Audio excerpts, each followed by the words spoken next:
My gosh. And it has hit everyone, whichever sector you think of, anything you think of, yeah, private, Mhm. government, public, education sector, industry, businesses, Mhm. everyone. We had that myth of education and the food industry would never ever get affected by any reason. Yes, And this Mm. time, these two are hard hit, really. Well, I think the topic of discussion today kind of addresses well. It's a challenge, and I always like to think that any challenge in life, at the same time, it's also an opportunity. mm, An opportunity, first of all, to solve whatever challenge is, but at the same time to innovate, to figure out how to whatever. So hopefully, you know, humanity been going through, through generations, so many different challenges. mm, And yeah, this yet again, I believe human spirit is most powerful. So surely, we will overcome. Indeed,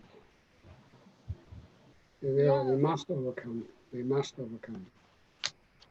Yes, it's very wondrous to see, the creativity with which, I mean, we all belong to education sector. So the Hmm. creativity with which the students and the faculty are responding, and with so much of resilience. Nobody spoke of resilience in education sector, but we are all Indeed. experiencing it, right? Yeah, Yeah. yeah, yeah. Yeah, particularly in India, I think Dr. Meena, Dr. Jaishankar will agree with me. It has been. We always thought that yes, it will happen. Yeah, we will do it. It's great to have a digitally enabled pedagogies and all that. And one fine morning, we just woke up to the fact that we have to just plunge Have into to. it. Yeah. And Indeed. here we are. Everybody's taken it up so fantastically. Mm. Well, indeed, this is something that I think today will. I did look at. I don't know if you had a chance to look at the previous sessions, and every session up to now, the meetings panels like ours today, they address very interesting topics, and I see a very good connection. Everything is kind of interconnected. But of course, they look at it from different angles, different issues. Yes. And, so we're expecting a couple of more colleagues to join us. And again, I did mention that we don't think about, but it's kind of interesting that the COVID and all the related crises actually may even affect the Ethernet Hmm. Hmm. because the Ethernet by default is administered by people. Yes. So you have the service providers, and these are, people who wake up, go and kind of check the routers, check the infrastructure, and so it's yeah, of course, behind all this technology are people. So hopefully, we get Ethernet working, and that's the platform that we are now. Everybody is kind of relying completely on Ethernet. Yes, It's, yes. So indeed. important. Yeah, I see Dr. Pardeep Kumar. Good morning, but maybe he's still connecting. So we have 5 minutes. Anyway, so how is your semester up to now, or school? Where are you at now? Did you start your semester, or um, Dr. Meena, did you start your semester? We are yet to start with the odd semester. And what are the timelines? Where do you start? What's the fall? And Uh, Actually, in the current month, the entrance exams are going on for the engineering and the medicines. So courses. For the management undergraduates, we are through with the admissions. Mhm. But for the engineering, pharmacy, and the other technical courses, we need to wait for another 1 month, probably Mhm. by second week of October or third week of October. we would start. So I can imagine you're a pretty selective school because, you know, you take students by certain criteria. You don't admit just anybody. They have to pass the entry exam. Yeah. So for us, it has, we've already started the semester in July. We're a private deemed university, so we thought, you know, this academic calendar will really get affected. So we've started online, irrespective of, you know, whatever crisis may bring in front all of around you. the year. Yeah. Good morning, Dr. Lakshmi Mohammed. Good morning. Hi, good morning, evening. Brian. Good morning, Brian. Good morning, everybody, or good morning from here on the East Coast of the United States. Welcome. Good morning. Good morning. Hope everybody's well. Yeah, and Good morning. good morning. Good morning. So I think we have, and hey, and good morning, Mark. So Dr. Mark, report, and good morning. Or good evening for me. Yeah. Good evening or good morning. Yeah. Good morning and good evening both. Very well. Very well. Good morning and good evening. I'm Dr. Pradeep Kumar. Very welcome. Welcome. Hello. Good evening. I'm just looking at time. We are just about 59. Well, you know, so we are like on time 8. So I think, you know, first of all, I'd like to say thank you, great thank you to the World Assessment Council for bringing us all together and giving us the opportunity to share, you know, whatever knowledge, ideas that we have. And indeed, we're living in the most challenging times. As I was just talking to colleagues, you know, humanity always been challenged by so many things. But before we start, I first of all like to say, you know, warm welcome, thank you. And we have an opening statement, which is kind of like you see in every session the chair reads. So the World Assessment Council is on a mission to empower every educator on earth to go online and use the tool to enhance learning outcomes and of course create greater experience for the students. We do the same by continually engaging with influencers in the education domain and companies like EdTech, startups that can provide vehicles to drive that particular vision for educators. And of course, this week we attempt to establish a dialogue with renowned educators to discuss trending and enlightening ideas that shall define the future education. So that is my very kind of brief opening statement. And I just like to say, you know, that all of you, you know, I'm so pleased that, you know, you are distinguished scholars and have, you know, already have done magnificent work in your field.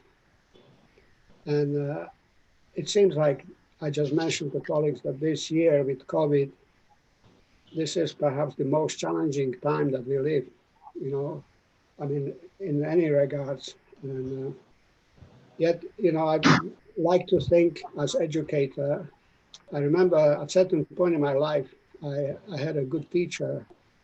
And so he said, Edward, what is your mission? What is your purpose of life? And I struggled with this purpose for many years. And eventually I realized, actually, my purpose is educate. I'm an educator. I'm a teacher. I'm someone who shares knowledge, finds answers. And with that respect, before we go and dive into discussion, if we take, say, 500, 600, 700 years, you know, back in India, Vedic science, you know, the men of wisdom all over Europe and all over the planet have been basically trying to educate their apprentice on basically one-to-one basis. It was very much based on the dialogue and discussion. Now, through many years, education has become very kind of like standardized. And, you know, again, I present this as a perhaps challenging question, but somebody told me once, you know, Edward, academia, like medicine, so much politics. And of course, being an educator, I like to be an idealist. I like to have an idea that we are educators where the concept of universitariate is to share the knowledge, promote wisdom, and of course promote betterment of mankind. So with this, I'd like to go to the first topic of our discussion today. But before we do that, I'd like you to introduce yourself and tell us about what you do and perhaps your brief intro to our panel. So we start perhaps with Dr. Meena Rajesh. Welcome. And if you kindly introduce yourself to us, please. Yeah, thank you. It's been a pleasure to be part of this discussion. I'm Dr. Meena Rajesh, Vice Chancellor for GH Raisoni University, Chindwara, Madhya Pradesh. I have 20 years of teaching experience in the field of marketing and finance. I'm basically a PhD holder in microfinance. And Raisoni Group of Institution has been a pioneer in field of education, in engineering, management, law, sciences, and recently we have ventured into agriculture and pharmacy and hospitality management. And now at this time of crisis, I feel that a deliberation on this particular topic of how to reinvent or remodel the entire education system is really good to ponder upon. And thanks for inviting me to be part of this group. Thank you. Thank you. Thank you. Dr. Lakshmi Mohammed, please. Yeah, once again, good morning and good evening to all of you. It's a privilege to be part of this elite panel. I have been into teaching, training, and managing institutions for almost 2 decades now. With ITM, it's been about a decade.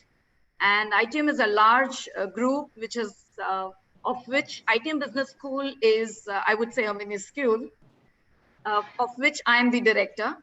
And we have forayed into almost all streams of education. That includes 2 universities, one at Chhattisgarh and the other one in Gujarat. And also we have moved into all streams of education. That includes design institute, hotel management, engineering, and so on. I'm proud to be a part of this institution, which believes in inclusivity and also diversity and continuous innovation into building, newer capabilities in the institution. Thanks to WAC for inviting me for this panel discussion. It's really an honor to be with all of you. Thank you. Thank you. You're most welcome. Dr. Pradeep Kumar, good morning. Good evening. I'm Dr. Pradeep Kumar. I'm Pro Vice Chancellor, Galgotia University.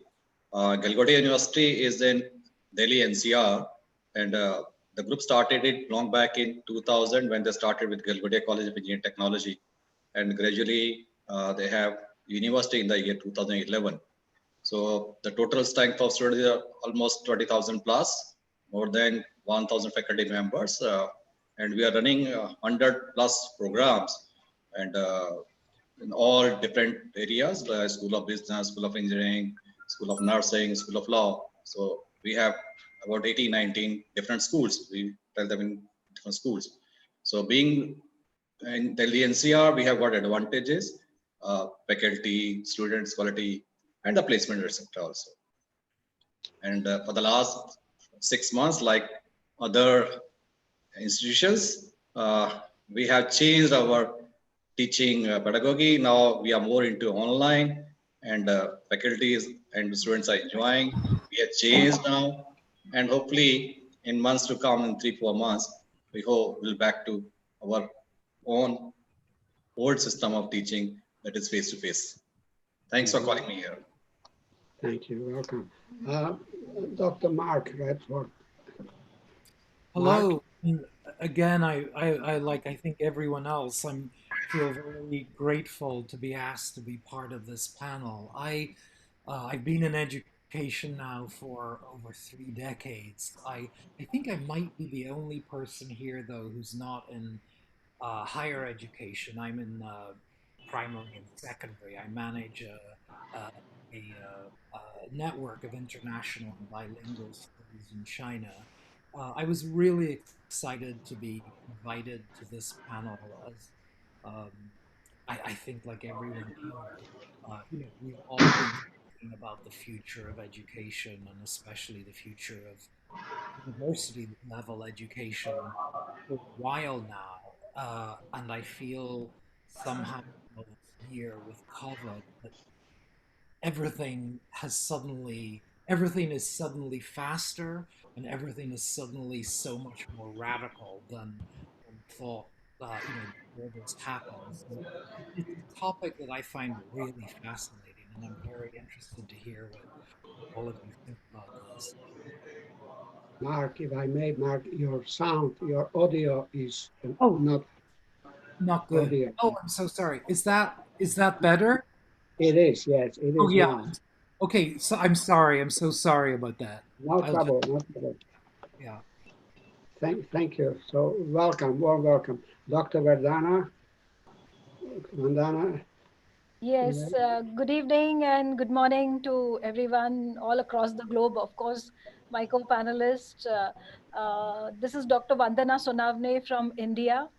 I belong to Symbiosis International University, a multidisciplinary, having a very vibrant learning ecosystem, typically designed for a very multicultural and an innovative type of an environment.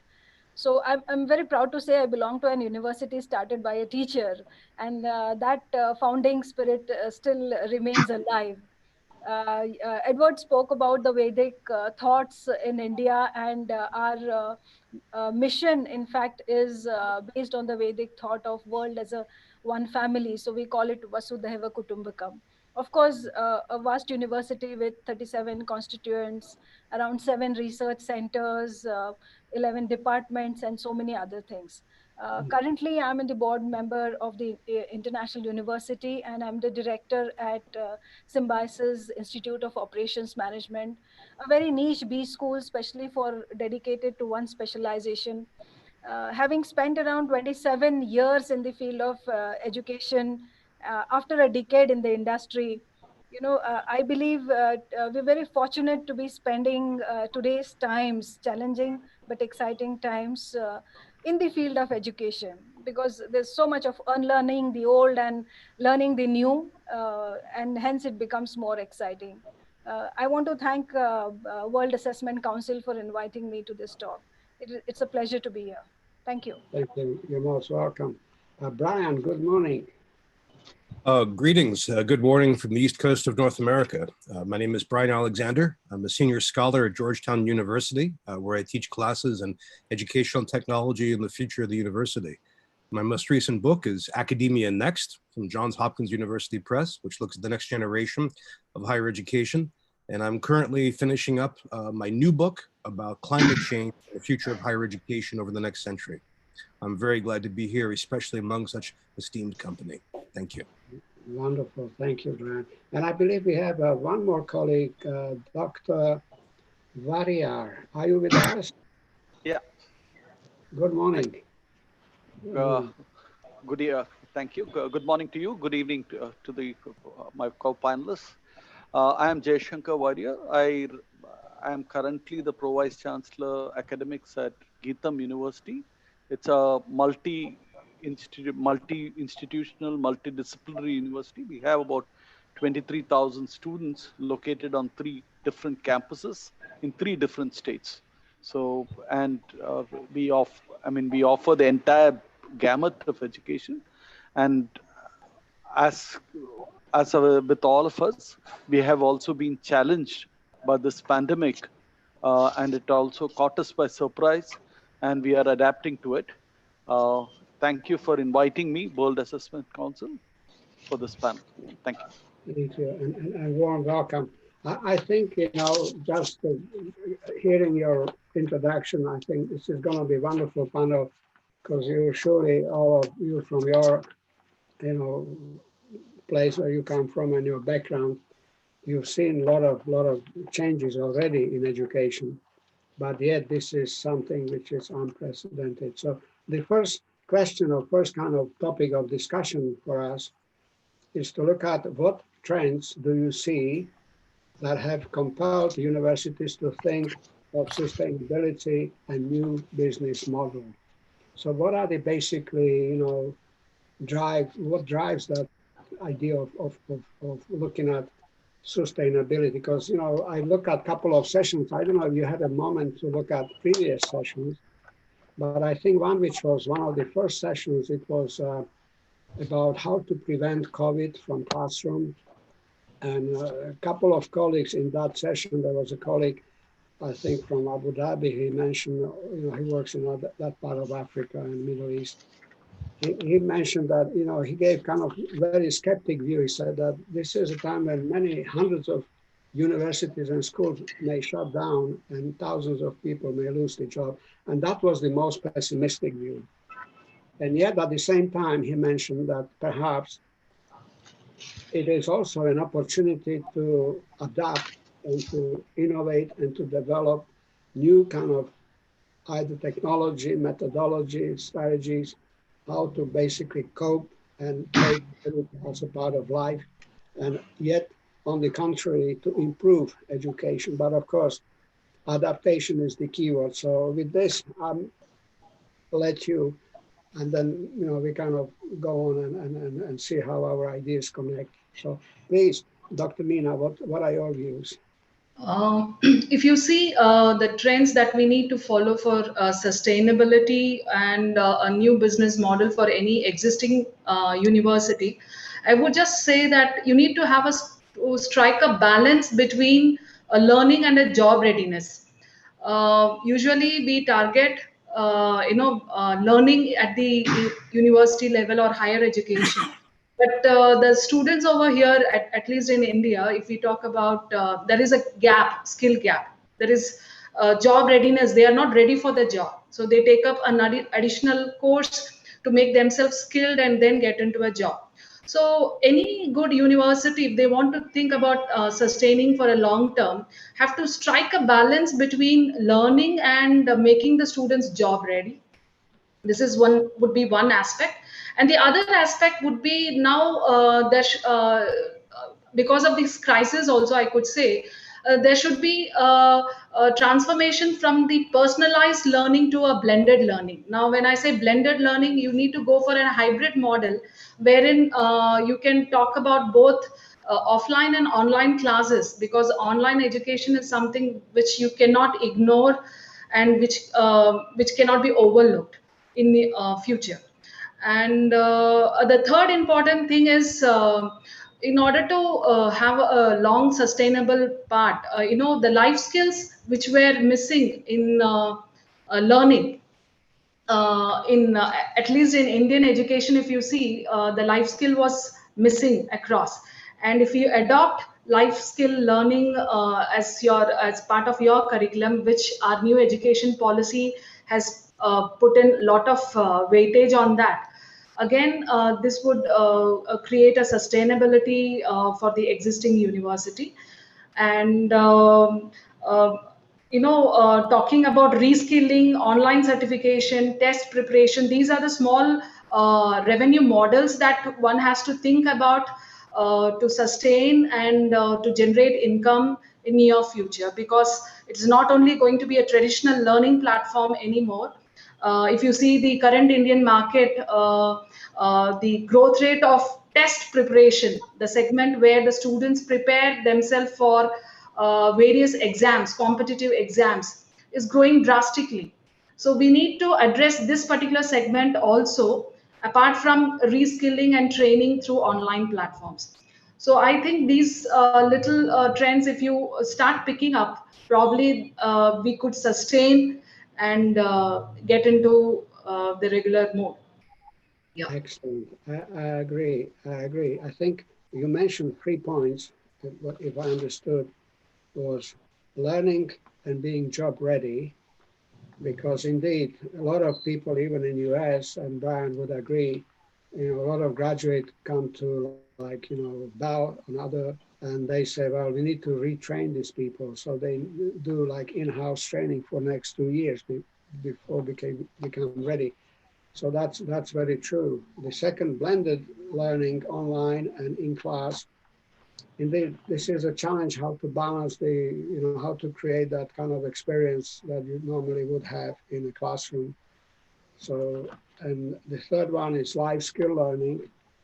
And that is to basically, a lot of other, what they call soft skills, time management, people management, social interaction capabilities, etc. And of course, I think also if I read you well, you mentioned proactive learning. Proactive learning means that, this kind of old traditional spoon feeding learning, is not working. Students have to be driven. They have to be really driven to succeed. And of course, ultimately they become very competitive and schools become competitive in between. So thank you. Next, please.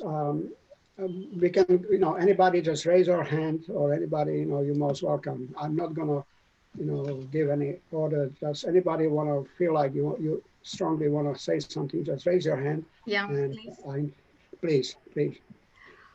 There is this very famous saying, that prisons need to be more like schools, and schools need to be less like prisons. Okay, there is a change that needs to come in the overall education scenario. And this change will, of course, make the teachers free. I think the teachers have to enjoy a kind of freedom, and the institutions should also have some kind of freedom. I think this is very important. If any institution has to progress or a teacher has to progress, I think that mindset of freeing oneself is essential. That's what makes you innovate. Especially during these times, I think the crisis has made us rethink about what we need to do about reinventing education. If we are having a panel discussion of this sort, I think it also is because of the present scenario. I feel universities have to follow, 4 important pillars or aspects. And the first one is lifelong learning.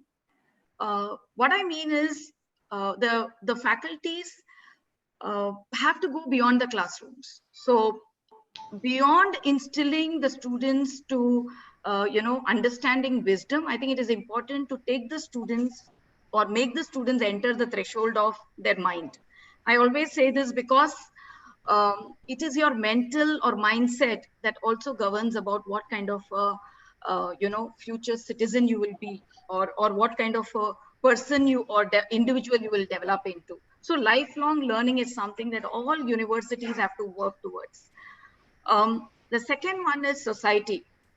I think this is very important, because unless and until we instill values in the students that enable them to contribute to the society, they would not be meaningful leaders. They will not be meaningful corporate leaders, is what I would want to say. So how is it that you can engage the students with the society is the second thing that universities need to work towards. The third, of course, is digitalization. Looking at the present situation, I think all of us understand the importance of technology, where we are not able to take a class within the confines of our campus. Today, we are connected to our students using digital mode. So digitalization, again, is key to learning, is what I think the pandemic has really made it an alarming information for all of us. And fourth is diversity and, of course, inclusivity. So equity and inclusivity is what universities need to work towards, so that opportunities are given to all these students. And probably all these 4 can fall in place if we bring in liberal education. And that's what I want to highlight in the new model that we should come up with. Every university should have liberal education. So when I say liberal education, I'm talking about university of all types, not just being a standalone institution, but being capable to provide the choice of education that a student would want. So giving him alternatives, giving him more opportunities of learning is what every university must look at. Secondly, it should be able to, the education today should be able to provide insight training, in the sense the student should understand his strengths, And that is what would enable the student to develop better. So if a teacher is able to guide the student to his strengths and make him more capable, instead of demeaning a student for not being good at, maybe some part of academics, I think that would make a better place, for the student. Flexible financial models are very important today, considering the scenario where people have lost jobs, they do not have money to pay their fees. I think it is important to create flexible financial models and not just think that, this is the this is the high cost education that I will provide. I think all universities must look at flexible financial models. At least today, this pandemic has taught us that we have to cater to even children who are not able to pay their fees. Teamwork, holistic learning, all this comes under liberal education. I think liberal education can bring about a very, very holistic education pattern for all the universities. So this is what is my submission. Thank you, Dr. Lakshmi. Well, it's indeed excellent point, because it well connects to Dr. Meena introduction, and of course you also added things of freedom, and that freedom, and I think Brian would be the good follower on discussion, means that universities have a lot of organizational structures, and this could be also very positive, but also it may, if it's not properly administered, slow down the progress. And because freedom means flexibility, adaptability, and also fast reaction to change. And very often you see, it is often perhaps a very junior faculty who may have brilliant ideas, but he is still, or she is very junior, nobody listens to them. And so I think this kind of being open to learn and open to, of course, mentor, mentee, work together and learn. And of course, you mentioned another thing which is very important, is beyond the classroom, indeed, beyond the classroom, at the same time, understand that behind every student, there is a family, there are circumstances.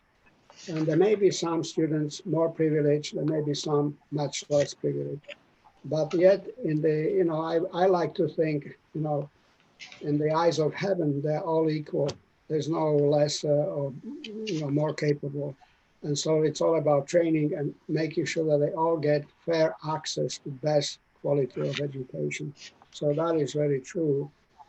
And of course, technology, digitization, we see a lot of, this is the century of digitization. And plus, as you mentioned, flexible financial models where, yes, indeed, and we see it, in the most privileged countries like US, Canada, UK, people have no money. Suddenly people worry about, paying the rent, paying the basic things. So indeed, this is something where, yet again, if we understand the economic impact of the virus and whatever, never mind the environment issues, then of course, education will become or should become the fundamental pillar for any successful, organization or any, say, well-based economic state of any country and whole world. So I agree 100%. Thank you. Thank you. Brian, please follow on that. Well, I wanted to mostly praise Dr. Lakshmi Mohan for such brilliant comments and say yes, yes, yes, what she said. But I'd like to add some more as well. I mean, keep in mind that globally, higher education was not necessarily in a good state before the pandemic began. I mean, we could think that globally, nation after nation was trying to increase post-secondary attainment. If I could go back to Quentin Refford, I think that we wanted to as well increase primary and secondary attainment, as well as increasing the quality of primary through tertiary education. So all of that was on the agenda. We also had the interesting challenge of open education, which on the one hand gave us the chance to reduce fees for students and also fees for scholars. If you think about open access to scholarly publication, on the other hand, this presented a mighty challenge to publishers, both in education and scholarship. Now that we have the pandemic, and now that we also have, along with that, recessions, and by the way, as a sidebar, I just want to send my commiserations and best wishes to my colleagues in India, which is now leading the world in infections after Brazil and the United States were doing so well in that horrible contest. I wish you all safety and health. But we have these terrible effects, and these all present challenges which I think our panel has to account for. For example, worldwide governments are suffering financially. That is, tax revenues are drying up as recessions hit, and their expenses increase, which is a terrible position to be in. And they, among other things, they may cut funding to public universities. We also have the challenge faced by many, many families who simply see themselves less likely to be able to afford fees and tuition. In the United States, we have our unusual system of financing higher education, which we shifted from public funding to private and debt-driven. That was a problem before 2020, and now is especially a problem. My sense is we now have this enormous pressure to improve higher education globally, to improve its quality and its quantity, and we also want to make it grapple positively with the digital transformation. And in many ways, we are in an even more parlous and fragile state to do so. I want to put that out there first as my first statement for this panel, just to make sure that we are aware of how enormously dangerous and challenging this moment is. Thank you. I agree 100%. Well, indeed, you know, you're right. This very often it is in crisis that suddenly you see things that we didn't think about or somehow took it for granted in education. And I think also, you know, with this concept of yet, you know, for years, I mean, you look back, you know, a couple of decades, it was all about globalization. It was all about bringing people together. Now it's all about deglobalization almost. Like, you know, you're not allowed to come to my place. I'm not allowed to go to your place. And, you know, that kind of course, we understand the circumstances of COVID. But yet I like to think that, you know, this is the genius could be somewhere, a young girl, young boy in the middle of nowhere. It could be middle of Kansas, in middle of Iowa, could be middle of India, could be anywhere in China, anywhere on the planet.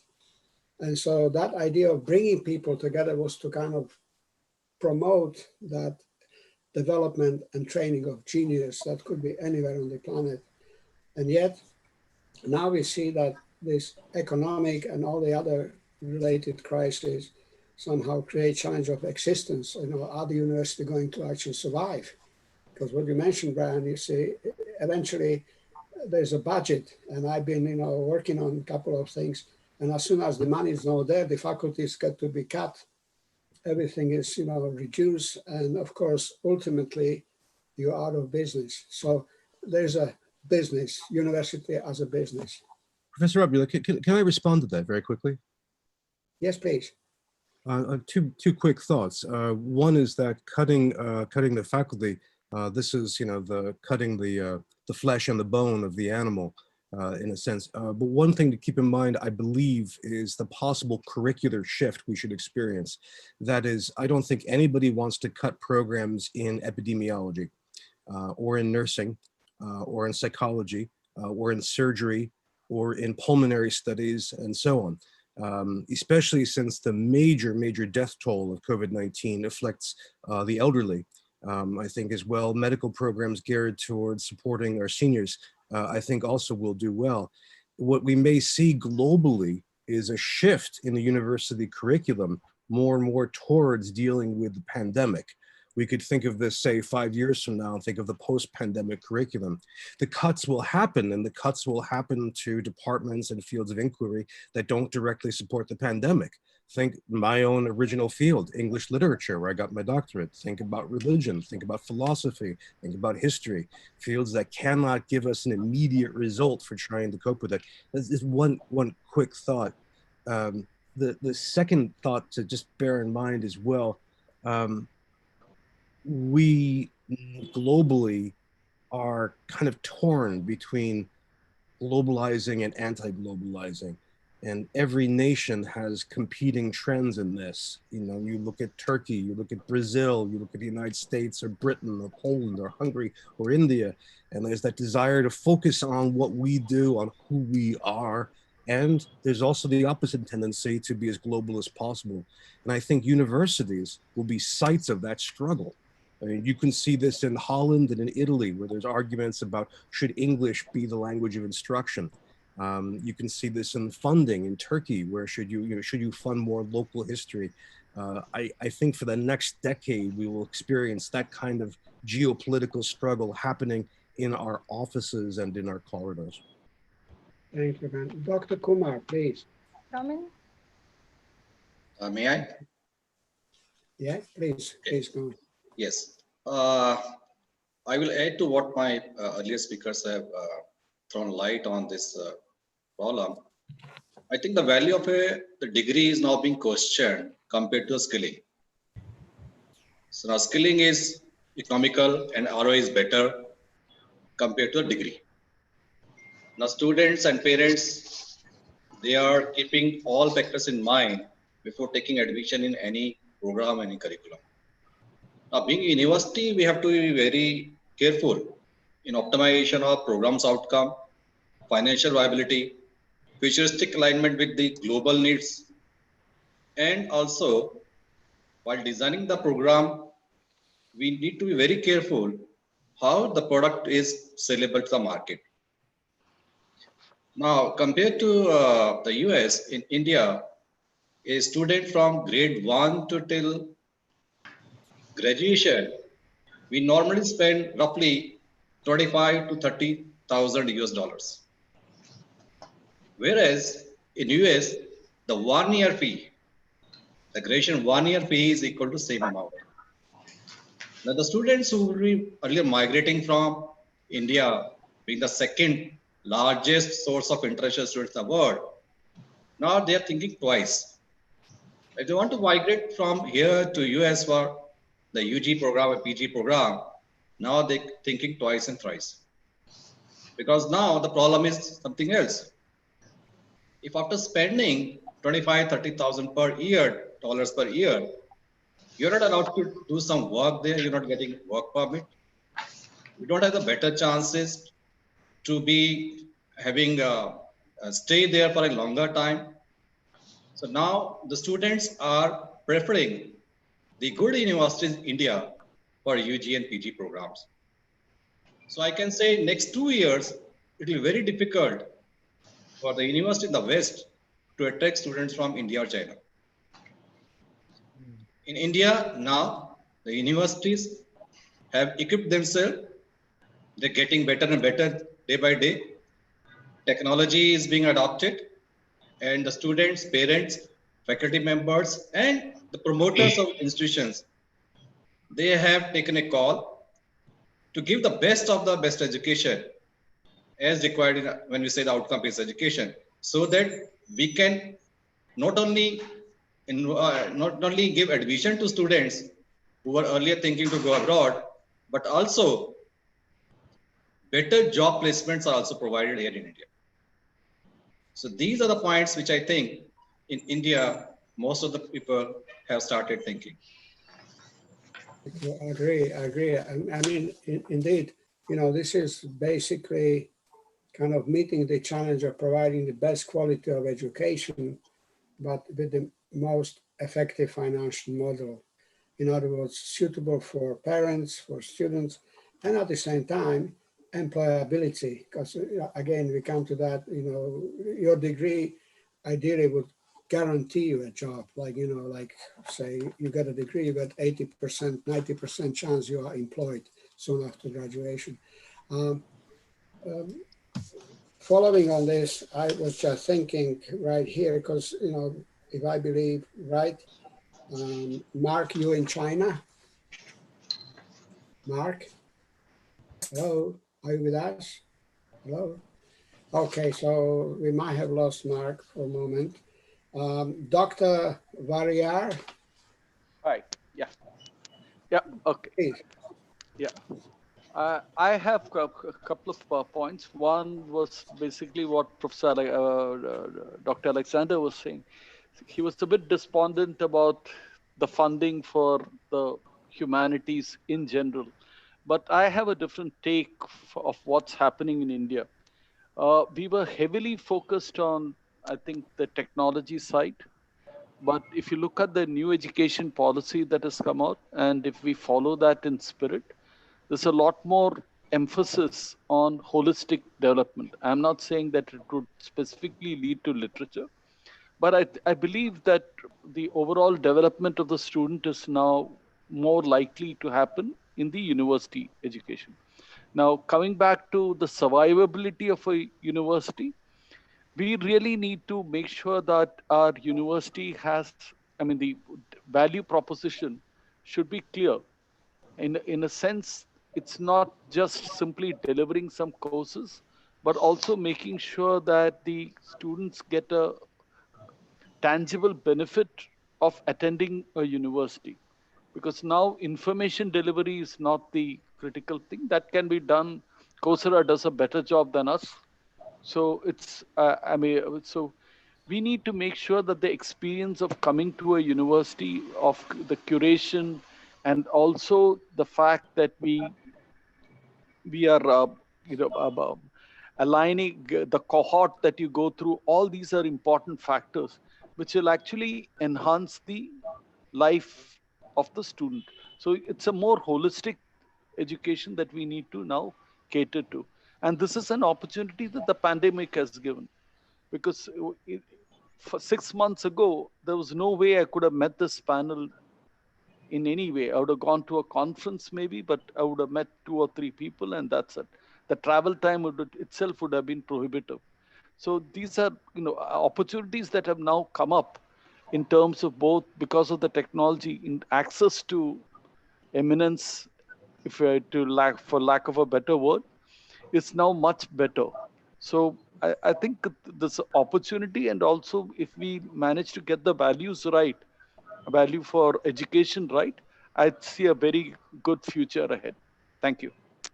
Thank you. Well, I agree. It's a very valuable comment because, you're right. The holistic education, and at the same time, if I read you well, means that this current crisis actually opened a new opportunity for people to interact and perhaps even collaborate in more innovative ways. Like, we always had, idea back in US and Canada, UK, and whatever, South Korea, Japan, idea of having a global classroom. When you have basically students working in the classroom and they work with colleagues across the Atlantic or Pacific Ocean. So that world experience in the classroom, maybe today, it could be one of the ways to explore, because let's say, your university now can team up with university in US or Europe or anywhere else, and you can actually see if you can create that kind of model where certain faculty would deliver not all lectures, but maybe just a couple of lectures. And you basically pick and choose. And that will be kind of, at the same time, what I think Brian mentioned, that will give opportunity to, yet being kind of employed, that faculty will survive because, eventually faculty also need to survive. They need to pay their rent. And so at the same time, to employ people who are not physically on campus, but they are all over and kind of crossing the borders as far as administration and visa, which is complicated, but maybe this will change. So, and of course, it's all about quality and also the learning experience for students. I want to ask, if I may, Dr. Vandana, your comments, please. Yeah. Thank you, Edward. Going back to your question on trends, I echo Dr. Brian's feelings, that we can very comfortably attach the root cause to COVID, but it's not so. If we take a very closer look, education, like he said, was really not in good shape even for in the last decade. So I feel the rise of new millennials has really impacted the way education is being delivered, and the expectations also of education. Also, of course, the disruptions during the because of the technology as such, and hence the very, very increased speed of change. I think that has redefined education. Let's go back to the topic of our discussion, the new business models for universities. I really feel the need to, it's very important to define what business we are in. The business of education, I think, Professor Boblock, you did refer to that, because it needs our poise to look at the educations as a sector. Yeah. I'm sure, and I'm very happy to be on this panel, because there is no hyper rational faith in the nobility of education. Yeah. As such, because otherwise it will really polarize the way we are discussing here. So like any business model, it's very important to, I feel, to define the triple bottom lines of education business. Yeah. People, of course, yes, because it is about student and the development of a student as a great citizen, as a great human being, as a competent employee or a worker or an entrepreneur. Planet, of course, because it's important to talk of sustainability, and also about performance in terms of the outcomes, the realistic measurable outcomes of education, not limiting it to the academic perspectives, but also outcomes in terms of people and planet in a way. So I feel it's very important. The new models that we're talking about will typically be characterized by de-siloing the institutions. You see, education dies in captivity. I think Dr. Lakshmi also spoke about it, a free learning and open learning type of a system, curricula, environment, ecosystem, everything needs to be freed. And the new trend also about democratization of education, because of course the online teaching, the new technology enabled learning that has come here. And to talk, of course, we in India are in a very different time. It's a sunrise time here, because the new education policy has just been unveiled, which is like a dream come true. And I'm sure it's taking care of a lot of these things.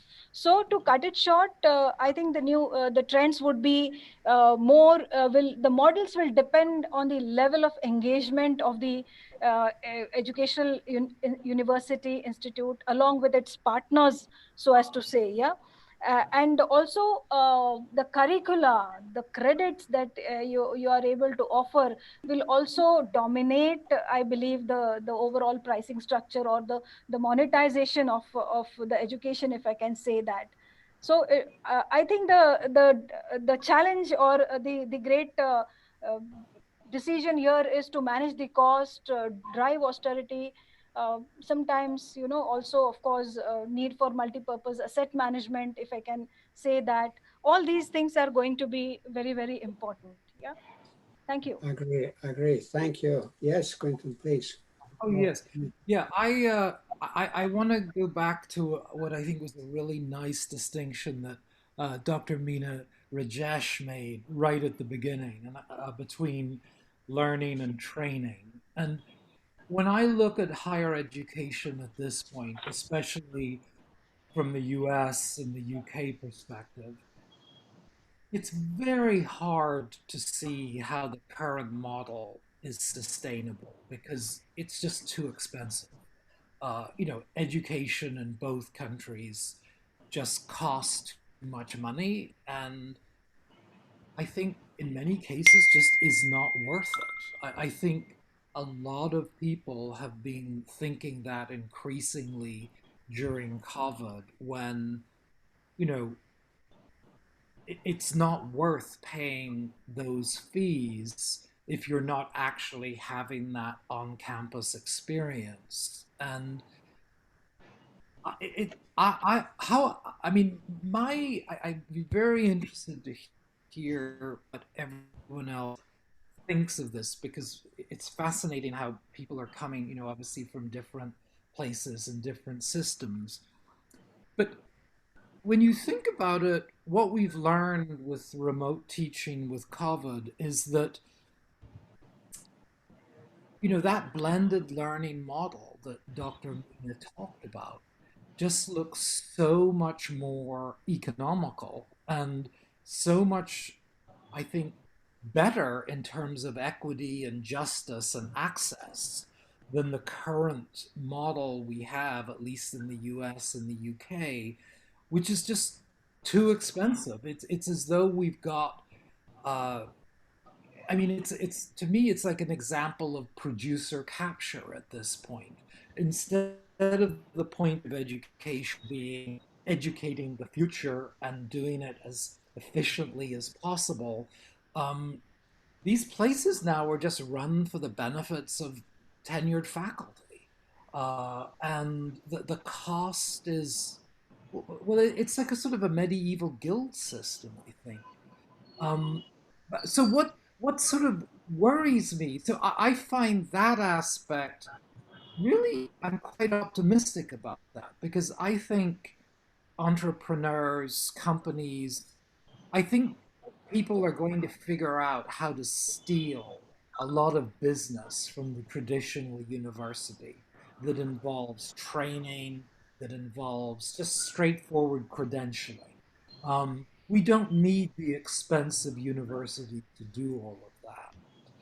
I think what fascinates and scares me a little bit, though, is then to go back to the other part that Dr. Mina mentioned, which is, well, where does the learning go, and what happens with that? So the idea of students, young people having to confront big ideas or some very intellectually challenging topics.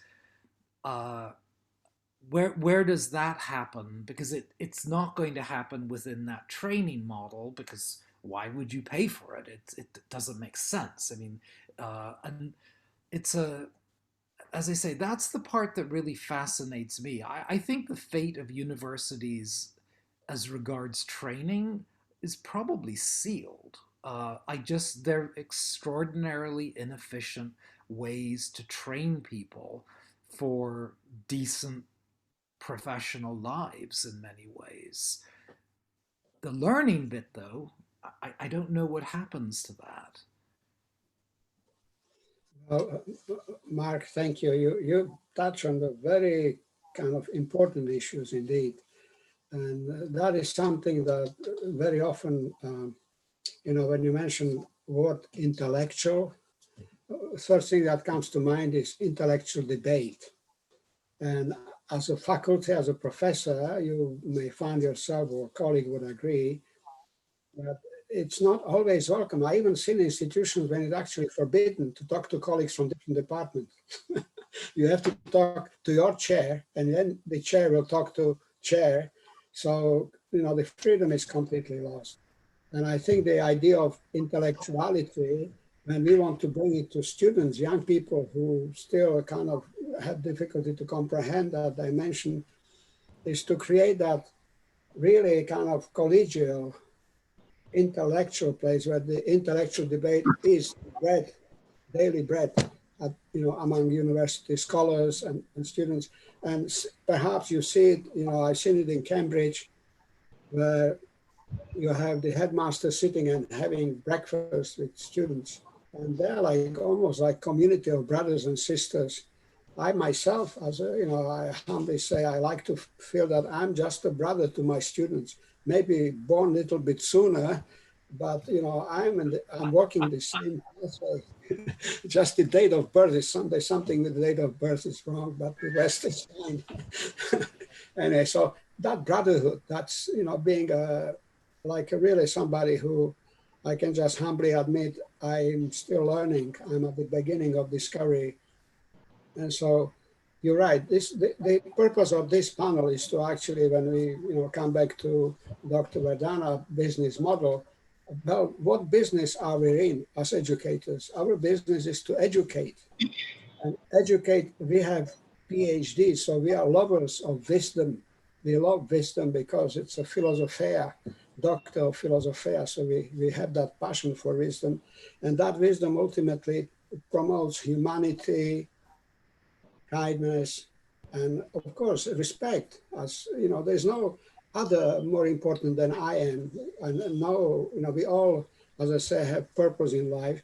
And for the young people, we have to make sure that we actually give them that best dimension of humanity. And yet they become experts in IT, in technology, in social economics, whatever field of studies. And I think also Dr. Variar mentioned that holistic studies, and also Dr. Kumar, you mentioned that, it's a reality that it's not easy to often, kind of that, because at the end of the day, the vice chancellor has a budget. And so this is like in technology, in telecommunication technology, Dr. Mina, we say there are 7 layers of communication channels, but the upper layer is money. You have more money, you have better quality of service. And so can we, again, so this is a philosophical debate. And like it or not, we are in business of education, and yet we have to rejuvenate the concept of philosophical and ideological dimensions as well. And that brings us to second question and second topic. So I think all of you have kind of gently introduced the second topic, which is, do we see university schools having to restructure the course costs, considering the changes resulting out of the present situation? To what extent can colleges and universities expand online teaching sustainability? So fundamentally 2 things: how to restructure the course cost, and also how to basically promote sustainability in online teaching. And anyone, please, if you feel like, May I? comment. Yes, please, Dr. Kumar. To bring back students into universities and to reinvent this process where the university or education institutions are self-sustained, we have to be very innovative. And now we have to deploy some unique methods so that the business model is survival. Presently, most of the institutions are surviving on the tuition fee. The 100% income is through tuition fee. So unless and until the component of consultancy, component of funded projects, component of the money generated by the faculty and the student through different resources be part of, say, 20% to 30% of the total budget of the university, it is now very difficult to survive in this atmosphere, because now we have the pressure of reducing the fee and increasing the technical advancements. So one way you have to increase the budget for all the new things which you want to include as for the online education is concerned or technical upgradation, but there is a pressure of reducing the fee.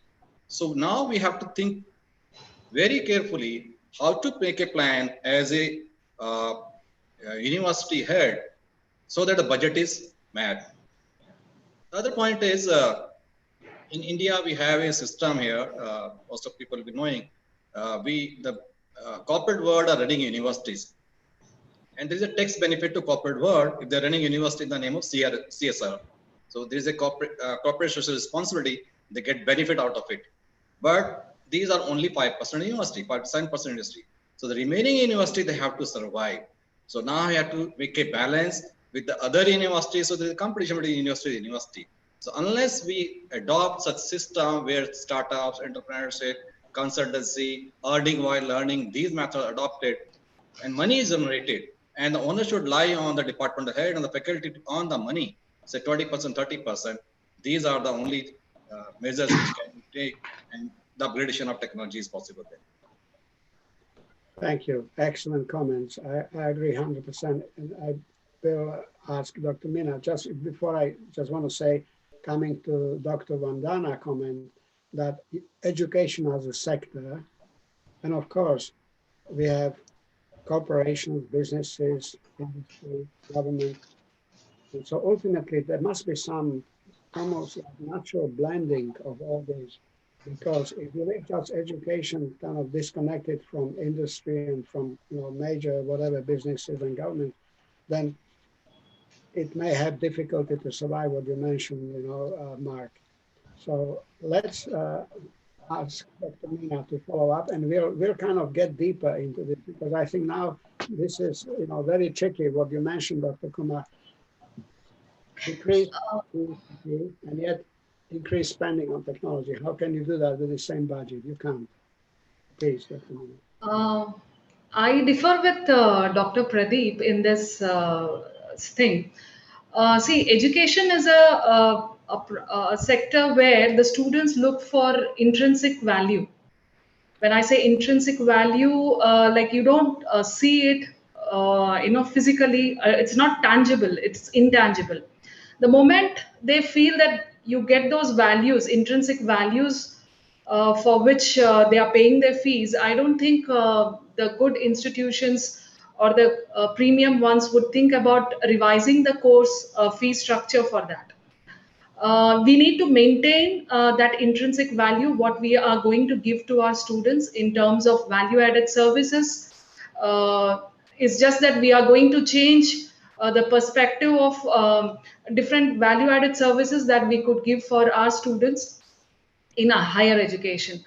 If you see in India for the last 2 decades, the cost of education has risen by 175%. So in India, if you see, you could get a course, for example, say in commerce or management, a course for $30 and also a course for $3,000 to $30,000, say per annum. So the paying capacity is there amongst the students. It is only that if we concentrate on the intrinsic benefits that a student is expecting at this particular moment of time, or say in future, and if we are able to provide those values to them, I don't think there is any point of revising or reducing the course fee. And in fact, I see an opportunity out there, since the online education system would definitely reduce the expenses part in terms of many ways. So it is definitely, if we can work on the revenue model very well for the private universities over here in India. Thank you. Thank you. So if I read you well, what you mentioned, that you have some high kind of level courses or really kind of very specific course, that there's no way to reduce the cost. They are expensive because they really require very high expertise and a lot of resource. Is that true? Other demand? Yeah, like there are a certain what do you say, intrinsic benefits, the unseen benefits that the student expect in each course. Okay, and if they get those values in return, I don't think there is any point in reducing the course fee at present or in near future for it. I agree. Dr. Varia, please. Yeah, I think I agree with Dr. Rajesh. The intrinsic reduction of course fees is not going to get us anywhere, because one is, of course, I mean, most of us are probably going to approach a blended learning methodology in the future. So what this entails is that, one, it changes the equations, because you are getting much more inputs from diverse areas. As I was saying, the fact that now access to somebody from outside the country is now less expensive from a acquisition point of view, but from an availability point of view for the student, now you can have the best teachers, and as a university we can also source the best expertise from around the world. And those are the propositions you should drive through, and you actually deliver that intrinsic value to the student who's coming to you. Because if you go down the path of reducing the costs, there's no way, I mean, if the cost was the only reason, then there are many colleges which are cheaper, but they're not doing particularly well. And there are still colleges in South India, for example, engineering colleges, which are being closed in the hundreds. But there are others who are doing extremely well, who are more expensive. So I think a clear focus on value is more important. Thank you. So may I clarify? One point Yeah. only. I never said to reduce the fee. I said if you want to enhance or upgrade the infrastructure, IT infrastructure, you need some cost. So how to achieve that cost? How to make this business model sustainable? Then you should not depend upon the fee entirely. You have to get the money from the consultancy, from funded projects. So we have to increase that component, which is missing here. It is almost zero. I agree. And I think, you know, both Dr. Kumar, Dr. Varia, and Dr. Rajesh, there are, and I think it's, you know, there are universities or institutions that they just don't necessarily deliver the best product of education. Now, of course, we have worldwide ranking, and of course, they put Oxford and Cambridge and MIT and Harvard on top, and of course, all the rest, you know, so many institutions worldwide. But now, perhaps, is there a connection between the ranking and the cost? So I just kind of enhancing the question, but now that we have this discussion, which is very, very important, we need to look at that indeed, if there's a top academic research institution, and of course we know that these graduates will definitely be leaders in industry, technology, whatever field of studies. So is there a connection, or how do we actually add that dimension of ranking to the cost per course? Yeah, may I, Professor Bablak? Please. Yeah, before you know, addressing this question that you put forth, I feel that we should align opportunity of you know, building new model universities with cost. Like for instance, in India, in the year 2016, we came out with cluster universities in Jammu. Okay, this is where we brought about 5 colleges together and created a cluster universities. The reason why this was created was to bring in the best of facilities that could be shared between all the institutions, could also come out with very innovative curricula, and could also share all the resources. Okay, so when you do this, you are obviously bringing the cost of the program more effective, or you know, reasonable enough. So this is one way of kind of bringing the cost down, where you are able to collaborate or bring in the universities together. The second is a hub and spoke model. Like Dr. Pradeep mentioned about you know, various corporates starting their own universities. Why not universities start their own factory and have a kind of funding that comes into the institution, which enables them to reduce the cost of the program? So there is a learning or an experiential learning that happens. At the same time, you're running a business alongside a school, which is giving a practical exposure to the students. That is the second. The third is the hybrid model. So when we talk of the hybrid model, we are talking about offline as well as online. So when we say offline and online, there is a combination that you create out here. At the same time, you can also think of you know, just giving online model of education, which can be reasonably reasonably priced. So I think there are ways and means to make the programs cost effective. It is just that every institution should have that intention to reach out to every student who deserves to be educated. Thank you. Thank you so much. This is very, very valuable, because indeed clustering and, you know, having the pilot projects when you actually have students who start their own business, their own startups, it's the best way forward.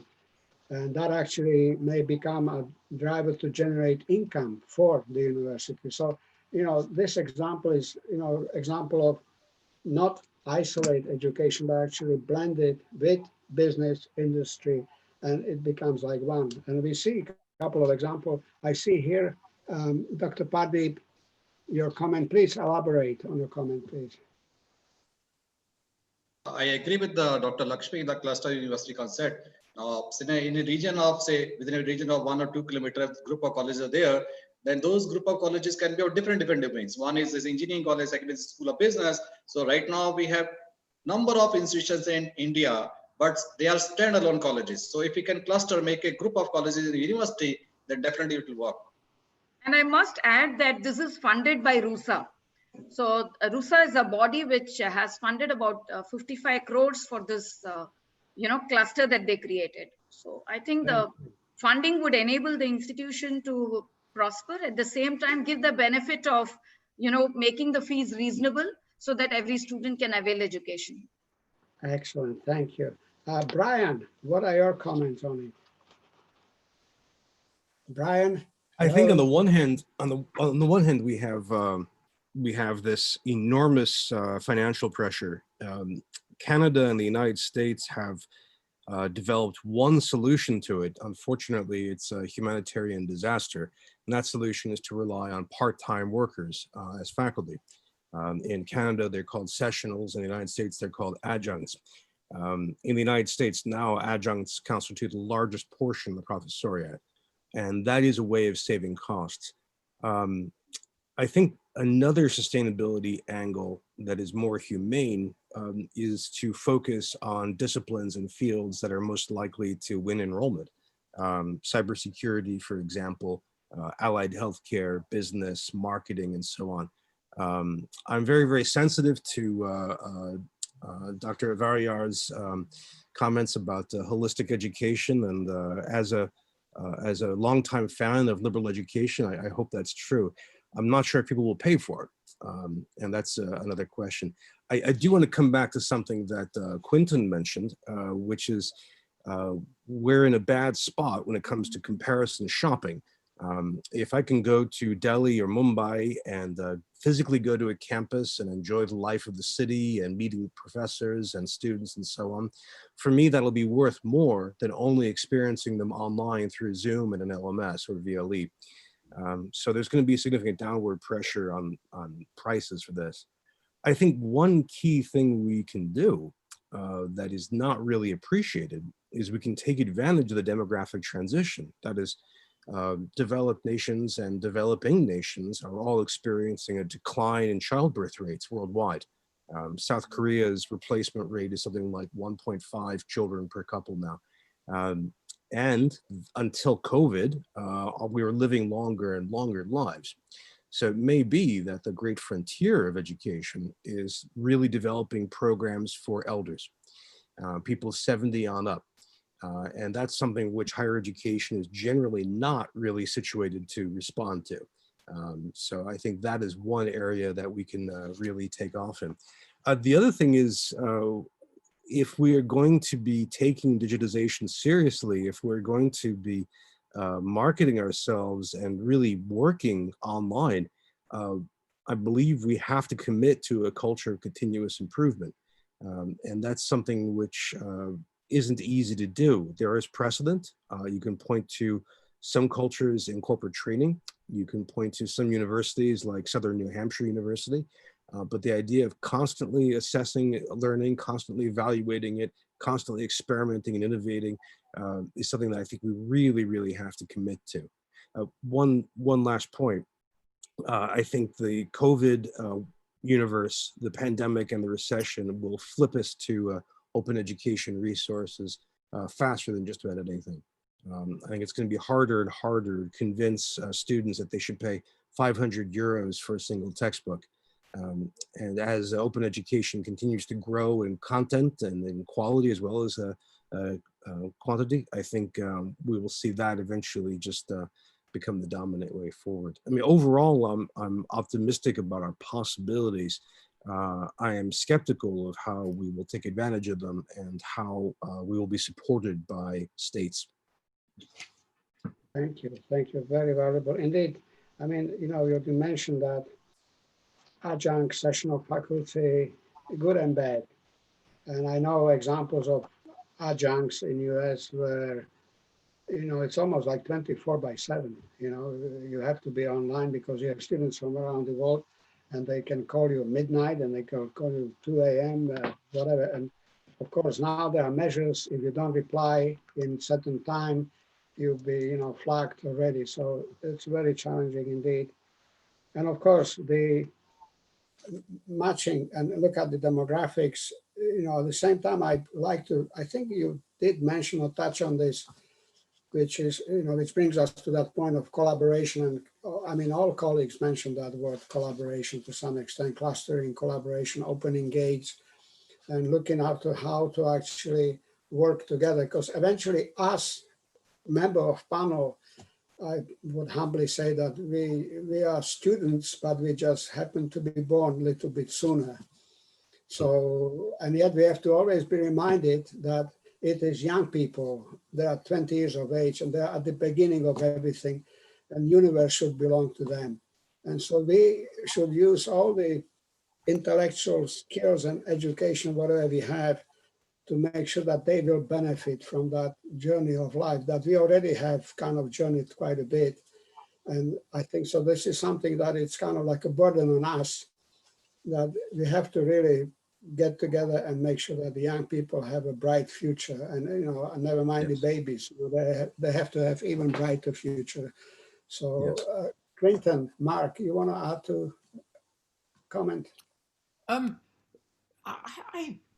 I think what everyone has said is very interesting and very challenging, and I don't think I've got anything to add. I mean, I think that my my sense, I think we all have the sense that it's going to be very different in 10 years, and I'm not sure anyone really quite knows how this will play out.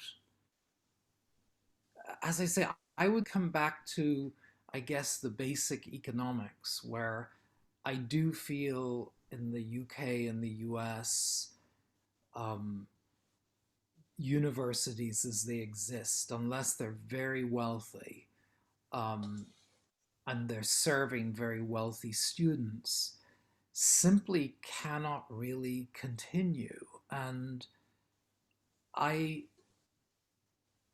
I feel are probably in many ways they're very economically parasitical. You know, I'm not sure that I think that's what I would end that with. It just feels too much money for not enough value, and No, it's. Mark, this is why we are here. We have Mhm, to sometimes, look at very kind of challenging, not most pleasing answers or, mhm, whatever, but this is, the realities, and it would be naive to just kind of overlook, this particular basic economy, because at the end of the day, it is always about money. It is always about budget. It is always about how and who gets paid what and when. And of course, at the end of the day, what it is that students get from that, mhm, from mhm. that whole I would, concept. if I can, just jump in on. I can't remember who made this point, but on a more optimistic point, which is that the in terms of like the future of the humanities, I think a group like this is a really interesting example of what kind of possibility is now there for us, where um, for absolutely nothing, you can get online and have a discussion with really interesting people from all over the world. And that is, in terms of access to ideas and debate and contention, uh, that's probably a lot more stimulating than actually most conventional university classrooms at this point. And that I think is, for me, I think when I think about the future of the humanities in particular, and I think that is it's absolutely fascinating because here we are. I'm hearing, from fellow educators in India or the U.S. Uh, you know that's really interesting, and you can't do it in the conventional way. And why would I pay I don't know how many thousands of dollars to fly to place X for a conference, blah, blah, blah, when you can hop on and have a really interesting discussion, hear a lot of very interesting things, and it costs nothing except, I guess, the electricity. You know, it's Which is indeed. Yeah, Brian. Yeah. Can I come in here? Oh, sorry. please. Can I? Yeah. Yeah. So very interesting comments by Quentin here, if you ask me, this has been a very intellectually stimulating semester. We started in July, and uh, the reach has become so vast. You can connect with people. People have time. We are really spending time on things which matter to us. Travel, this, that, everything has really curtailed. You look at an event cost, and I'm sure my Indian colleagues will agree with me. Any event would cost you lakhs of million of rupee, maybe 500,000 or so, but today it is much less. So what I'm and the students are interested, they're connected to people, they talk to the resource people there. So I'm coming to the point that if we really look back at, industry has always faced this. I connect with industry because I'm in professional education. uh, uh, Industry, we remember the Xeroxes of the world. Yeah, how did they respond? I think a similar type of a response is expected. So if we go back to really defining what type of a business university we are we a teaching university? Are we a research university? Are we a degree granting university? Are we a practice university? Yeah. If we define ourselves into these four models, I'm sure revenues and cost would align itself. So, for example, a practice university is so much for continuing education of executives, working executives, like the one I have coined a word called as B2B styled education. Yeah, a B2B styled education, which I practice day in and day out. It is for the industry, by the industry, from the industry, and to the industry. And believe me, so this model can really work with good package price, because the ROIs are really definable there. Look at a teaching university. Probably the same model will not apply to a teaching university.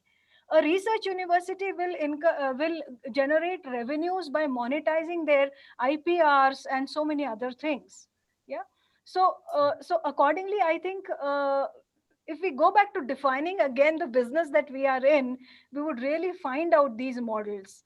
Uh, uh, if universities come out of the brick and mortar, for example, we have all of us have lavish campuses, and what have we done with it in the last 6 months? Nothing. Can we think of offloading it to certain corporates, certain things?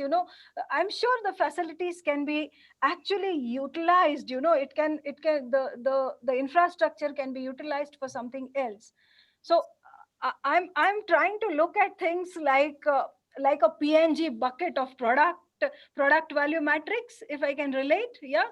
Or in India we call it HUL, Unilevers. They have so many products for all types of customers, for all types of people who really want to learn. And again, want to go back that the three P's should never be diluted. People, that's the holistic development of a person, a good citizen, a great human being. That will always be a part and parcel of the outcomes. Sustainability and of course performance. I think if we try to look at things like this, it may really give us some good formulas to go forward. Thank you. Thank you. Thank you. Thank you. Excellent. You have really kind of put it all together very nicely when you mentioned 4 categories of different universities. And it is, and I think everybody in the panel would agree that in most cases, universities have tried to be all of these 4 models at the same time. And that may create a lot of challenges at the same time. This brings us to our next point, and that is funding. So the question is, what is the role of government funding, corporate support, foundations, and nonprofits? Now, I remember University of Ottawa here in Canada, East Coast, Ontario. At one point, there were 3 major telecom corporations, Mitel, Newbridge, and Nortel.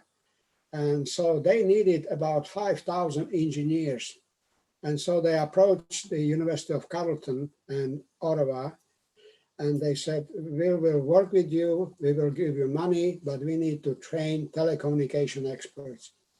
And they did, and it was an experiment for about some 5-10 years, and eventually there was some, reshuffling of organizations, and suddenly the whole idea of that training was lost because suddenly they said we have enough engineers, and some telecom companies got busted or changed their focus.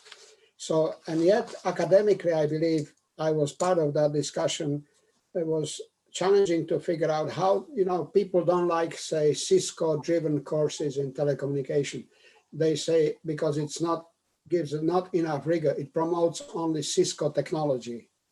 And, all these technology makers, they have own very unique, very perfect, whatever solutions. But as far as academic experience, so that there was that debate, the value. And you rightly, what I see, what you mentioned, Dr. Valana, is to actually separate at the very beginning. Say, okay, let's just work with industry, and that is practice university. Let's be purely research, Oxford, Cambridge, MIT, and all this research, and Bangalore, and a lot of institutions in India and UK and whatever. And of course, teaching, and that is, dimension when we also have to figure out, adding to this, what is the benefit to students at the end of the day? And also what body of students you would look for to be in that institution, etc. Because at the end of the day, every student needs a job. They need to be able to get employment. So that brings us to that budget and funding and issues regarding corporate supports. And I leave it to you. You want to start now that you're with us? Yeah, please, Dr. Lakshmi. So for us, the industry collaboration and collaboration with nonprofit organizations has been very important. As a business school, we need to connect with NGOs because we have to sensitize our students to the needs of the society. So we have created a program within our, the management program, which is called NGO internship. So the students go to work with various NGOs or nonprofit organizations, and there's a lot of learning that comes out of those 3 weeks that they work in these organizations. Some of them handhold these organizations for life, so it's a great learning that happens in those 3 weeks. And some of them, of course, change. Their personality changes. They understand that there are so many needy people in the society, and as a corporate leader, or when I become a corporate leader, I need to be sensitive to the needs of the society, be it the environment, be it the people around you. The second is, again, we have embedded something called a 5 months of industry internship within the program. So here we collaborate with organizations. It's almost 267 organizations with whom our students have been working in the last 5 months. Fortunately for us, when COVID struck, all these organizations accepted that the students can work from home. So from April to August is when the students worked with these organizations, but they work from home. And that's been a great learning experience for the students. I think these two have worked very well for us, be it the nonprofit organizations, Connect, or even with the various corporations. When we talk of funding, yes, private institutions do not get funding. Okay, and maybe there are very few of them that get the government support, but most of the organizations that are that come under the government support are the ones who get the funding. So private institutions do not get any kind of government funding. Agree. Well, thank you very much. I mean, these co-ops or internship programs are very interesting programs. They give students real kind of sense of what's going on outside the industry. Let's follow that, Dr. Meena.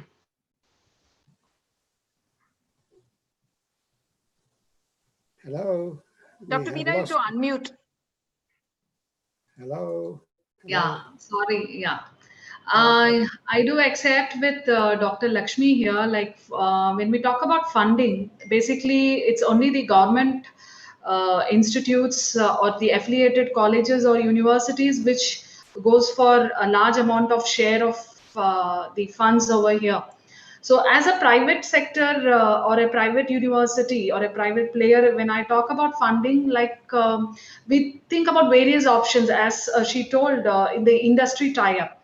We try to bring in as many as research projects by our fellow faculties and students, and send a proposal and try to get fundings for those research proposals that are beneficial to the industry people over there. And also the ecosystem here in India is not that cohesive to accommodate each and every player, I would say. So we talk about this public-private partnership (PPP) model, but to a certain extent, the ecosystem is not that cohesive to accommodate each and every player over here in this education sector. So definitely funding. I expect that a certain amount of standard and benchmark needs to be put in place so that we could access to various funds, funding projects, as well as a certain type of protocol where we could use or access these funds in a more efficient and effective way. So somewhere there is a gap here in India. Agree. I just need to be reminded of time because we are just at the edge of, time. But hopefully we get some extension, maybe 5 minutes, because this session is very interesting and indeed very critical to future education. So if I may ask remaining speakers, if you kind of bring your comments on that funding, and then we'll follow up with kind of resuming the session, just to make sure that we are within the frame of time. But at the same time, I also like to very much invite you, and we'll ask organizers to get us in touch so we can hopefully create another session that we could, if there's something to discuss, we could just get together and continue this kind of panels and discussions as we go on, because we cannot simply answer, we cannot cover everything today, just within the time frame. But indeed, Dr. Meena, you're right. There's a gap, and not just in India. There's a gap, in US, in Canada, and UK, because funding is always, very delicate, very complex, and who gets funding, who gets more, who gets less, a lot of competition. So, if I may ask our next guest, Dr. Varia, please, what are your views, please, Dr. Varia? See, the problem as I think there's not a single public university represented in this panel, Indian Public University represented in this panel. And typically for all of us, the funding invariably comes from student fees. We are, comparatively, we are fortunate that we are an endowed trust in some sense, that some of the land, etc., is endowed. But otherwise, most of the revenue expenditure comes from student fees. So that's a big challenge. So again, this goes back to the question that was raised, whether we see a value. If the students don't see a value proposition, then they are not going to come back to us.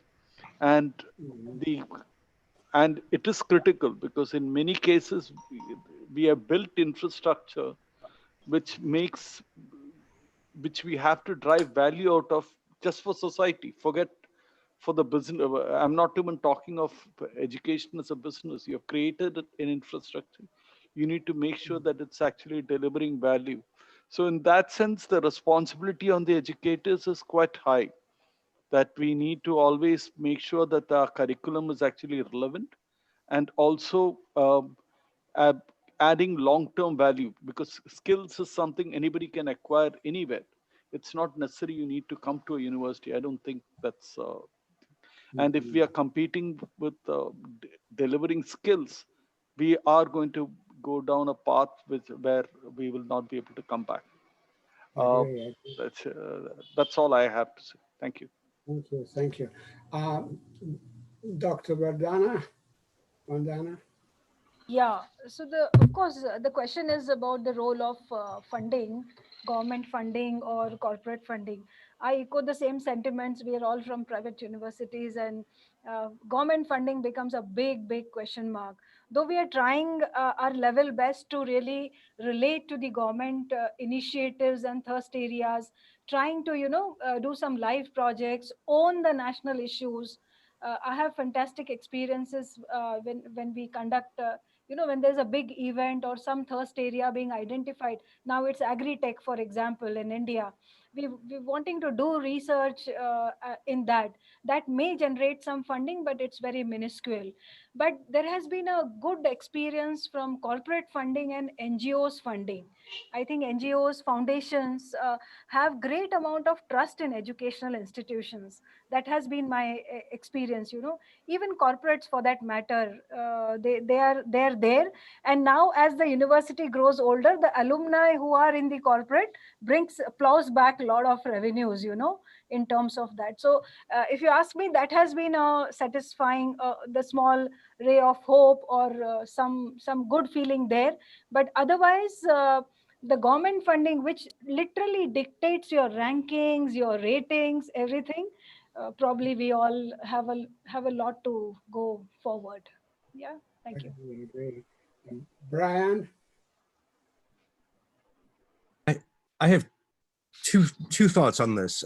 One is that worldwide, we know from the work of economists like Saiz, Piketty, and Milanovic that income and wealth inequality has increased worldwide, especially in the developed world, but also in the developing world. And one side effect of that is that we have an increasing inequality of access to education. One response to that is to, and it's not a new response, it's a historical response, is to ask the very wealthy to pay their share of supporting the world educational mission. And so this may take the form of major philanthropic gifts. We may see more of the very wealthy start institutions, thinking about, for example, the Aga Khan University. We may have as well simply the wealthiest pay more in terms of fees and tuition. And we can think of this as a kind of progressive tax, or at least a commitment. The second thing, I wanted to circle back to a theme that's come up, and I think it's one of the great unrealized potentials of higher education. And our China guest just left, and he was talking about this, which is interinstitutional and international collaboration. To connect students across countries is a fantastic and powerful thing. I've done this in different classes, and it's incredibly fruitful. We can do this as well with sharing academic resources. So for example, having classes on pick a topic, having students be able to take them worldwide, but also to share resources. I think we may see some kind of consolidation worldwide, as we only need so many introductory art classes, so many introductory calculus classes, and so on. And it may be awesome to take a class in Indonesian literature given by somebody in Indonesia, for example, a class on Hinduism taught by somebody in Delhi. Not necessarily by somebody in Cambridge or Paris. It would be really interesting as well to see what kind of collaboration we can do to share resources on the back end, in terms of everything from infrastructure support to emergency management. We have a lot to gain by crossing our institutional silos and really trying to share our resources and abilities. And I think that's one of our great potential movements going forward. If we're out of time, I do want to thank the panel, and I want to thank you all and the WAC for hosting. Thank you. Well, Dr. Kumar, are you still with us? Yeah. As said by the earlier speakers, government funding we are not expecting, and we have not planned for the last 2 years. Though we are very young, Calcutta University started in 2011, so we are 9 years old only. But if we are teaching our student entrepreneurial development skill, if we are teaching our students startup, and our faculty members are not generating money through say consultancy or through some patents or other product, then it has no meaning. So now we have started for the last 2-3 years and addressing these issues. And I'm happy to say that incremental, there is a change, there increase every year. As I said earlier, 100% budget is through the students' tuition fee. Now we have kept a budget that will be earned by the faculty members and students, and we have an in-house system where the startups are there, the entrepreneur development cell is working, and patents are filed. We are earning money. So though it is a very small amount, but we are working in that direction, and we are making it to have close to 5%, 7% of the total budget of the university. And yes, we are not depending upon any government funding, and we're not expecting also. Thank you, thank you. Well, I think all of you have, presented most valuable contributions, and I think at the same time, I believe we have addressed the final point, which we didn't really state it, but we did address it. Actually, what are this new business model, as far as the education, and of course, we look at the example, Dr. Kumar, of course, on his side, private education, if it's most, desired by students, you always have plenty of students. With regards to public institutions means that, there is a lot of room for innovation. And also, I think we all agree on collaboration, clustering, keeping mind open that this education has been with us, starting with humanity, and it will continue thousands and thousands years after us, but it must benefit the learners, students. And so as educators, I'm so pleased and honored to have had the opportunity to talk with each one of you. And hopefully we kind of continue staying connected. I just thinking, the ideas we talk about, there's so much, ideas. We could perhaps think of a or joint publication, like, we could, whatever, we can think of co-author couple of papers and maybe, look at other panels and see what they discuss. So with this note, I just believe that we have completed the mission of, promoting education. We also have open arms to other educators who may have joined us, who may see us online, as we are online, and they can see the lectures on YouTube. But at the same time, I hope this is just the beginning of our discussion and the beginning of fruitful collaboration. And let us hope and pray that the COVID will pass. And one day we may rejoice sitting somewhere in your beautiful university, having lunch together and laughing about the past challenges that we looked at. So I wish you all good health and all the best success. And of course, to your families and friends and loved ones and students and colleagues, that we may, reconnect and look a couple of years, maybe 5 years from now and say, well, you see, these ideas we talk about, look, it's happening. So hopefully we have planted a seed of wisdom, because as educators, I believe we are farmers. We're planting ideas in the souls of hearts, and these ideas grow as wonderful human beings and leaders of humanity for years to come. So I thank you. I remain most grateful and look forward to stay connected with you. And hopefully we have online sessions, and when time comes, we'll be rejoicing and exploring, and learning about your schools and having opportunity to interact in person. So be well and safe, and give my warmest regards to all your colleagues and your families and members. And I wish you a wonderful, blessed day, remainder of the day. And also, again, I think this is just the beginning of something most wonderful, yet despite of these challenging times. Thank you. Thank you so much. Thank you so much. Thank you Thank all. you. Thank you, Brian. Thank you. Bye. Thank you. Thank you. Bye-bye. Thank Bye-bye. you. Thank you. Thank you. Thank you so much. Thank you. Thank you. I will miss you, but I know where you are now, so we'll find each other. Yeah, it must have been a challenge to moderate this session, I must say. Indeed, indeed. Anyway, wonderful day and good evening, and thank you. Thank you. Bye. Thank you. Thank you. Thank you, Dr. Meena. Thank you so much.